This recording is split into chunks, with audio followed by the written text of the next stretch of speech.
এবার এক হচ্ছে দুই মুসলিম রাষ্ট্র।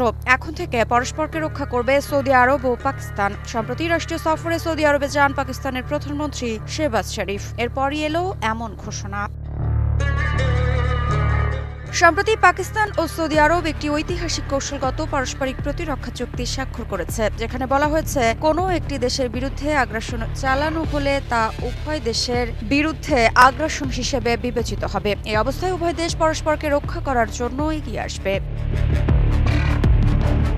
17 সেপ্টেম্বর পাকিস্তানের প্রধানমন্ত্রী শেহবাজ শরীফের সৌদি আরব সফরের সময় এই চুক্তিটি স্বাক্ষরিত হয়। আল ইয়ামামা প্রাসাদে সৌদি যুবরাজ ও প্রধানমন্ত্রী মোহাম্মদ বিন সালমান শেহবাজ শরীফকে স্বাগত জানান। চুক্তি স্বাক্ষরের পর উভয় দেশ একটি যৌথ বিবৃতিতে জানায় যে ভ্রাতৃত্ব, ইসলামিক সংহতি ও অভিন্ন কৌশলগত স্বার্থের ভিত্তিতে এবং প্রায় 8 দশকের দীর্ঘ অংশীদারিত্বের ওপর দাঁড়িয়ে দুই পক্ষ কৌশলগত পারস্পরিক প্রতিরক্ষা চুক্তি স্বাক্ষর করেছে। এই চুক্তিটি ইসরায়েলের কাতারের হামলার কয়েকদিন পরই স্বাক্ষরিত হয়েছে।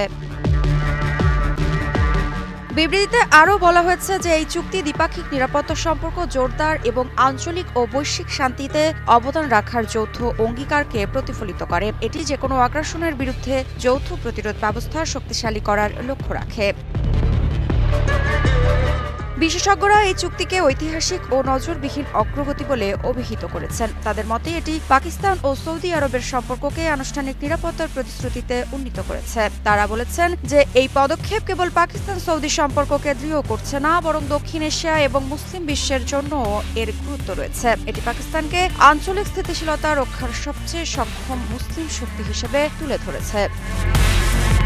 বিশ্লেষকরা আরও বলেছেন যে সাম্প্রতিক আঞ্চলিক অস্থিরতা, ইসরায়েলের হামলা, দোহার সম্মেলন এবং আরব বিশ্বের সার্বভৌমত্ব নিয়ে উদ্বেগ বৃদ্ধির প্রেক্ষাপটে এই চুক্তির তাৎপর্য অনেক বেশি। এটি প্রমাণ করে যে বর্ধিত হুমকির সময়ে সৌদি আরব পাকিস্তানকে সবচেয়ে নির্ভরযোগ্য অংশীদার হিসেবে বিশ্বাস করছে।